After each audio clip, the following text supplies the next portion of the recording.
So, you want to learn Hungarian. I don't want to scare you away from this exciting challenge. So, coming up in this episode of the Hungarian Living Podcast are some things you want to think about as you consider studying Hungarian. Well, hello! Welcome to the Hungarian Living Podcast. I'm your host, Elizabeth Savoy-Voss. Our goal is to discover, celebrate, and share Hungarian heritage and encourage you to do it too. We'll touch on food, travel, history, music, language, genealogy, and share stories from our guests. We're glad you're here. This is a podcast where we'll explore Hungarian heritage in a variety of ways. We'll introduce you to some fun people and organizations who love their Hungarian heritage and share some great resources with you so you can get connected to your Hungarian heritage in a deeper way. So whether you know a little or a lot about being Hungarian, this is the place to be. Welcome to the Hungarian Living Podcast. Yep, it has been a bit since we have released a new episode. We've added quite a few new things to our Hungarian world over the last several years, and that has been amazing and fun. And we have even more projects coming up this next year that'll be great.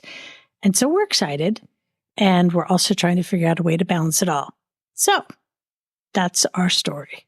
But let's get back to the topic of studying Hungarian. For me, Hungarian is a beautiful and mysterious language. It was around me as I was growing up. Maybe not daily, but at least weekly. My mom had a lot of friends who spoke Hungarian, and they liked to have private conversations away from young ears.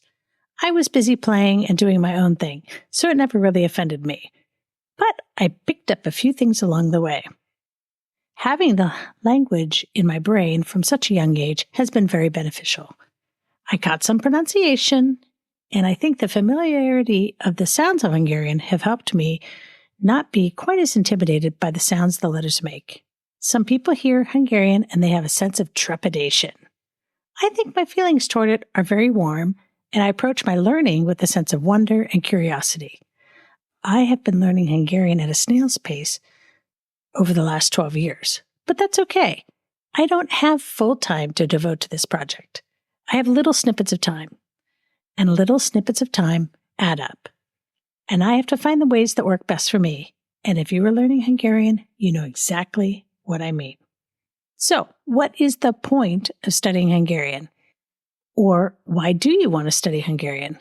I challenge you to grab a piece of paper and write 5 or more reasons why you are playing around with this idea. And I would love to read your answers if you're willing to share them. You can email them to me at podcast@hungarianliving.com. One motivation might be if it is part of your ancestral heritage. Maybe you have notes on the backs of old postcards in Hungarian and you would like to read them someday. Maybe you are planning a trip to Hungary and you just want to know a bit more as you travel. Whatever your reason, it is good to think it through. Your reasons today will help keep you motivated as you push through the tricky parts. And you may find your reasons will change with time. Honestly, I had absolutely no idea we had relatives living in Hungary when I started my adult journey with Hungarian. But a few years into it, some relatives from Hungary reached out to us to reestablish a connection, and it gave me new motivation. And yes, some regret that I hadn't started earlier. But I'm not a dweller. I'm not bemoaning my past choices.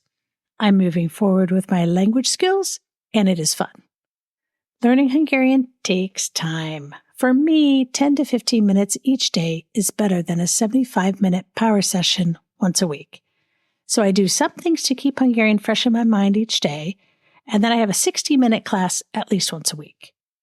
Everyone needs to figure out their own best approach, but I will tell you, doing nothing about your desire to learn Hungarian does not move you forward.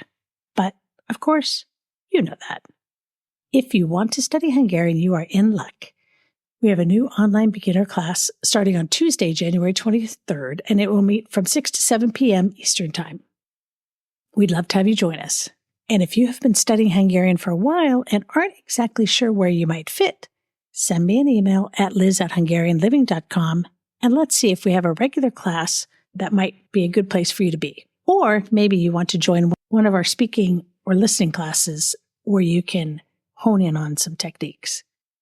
Check the show notes for the details about this upcoming beginner class, as well as the listening and speaking classes. And if you're listening to this podcast after these classes have already started, email me. We do start beginner Hungarian classes at least twice a year. And if you've already studied Hungarian a little bit, we might actually have a class that you could step into. We would love to support you in your journey to learn more Hungarian. And if you have any questions of us, let us know. And in the meantime, find ways to add Hungarian language into your daily life.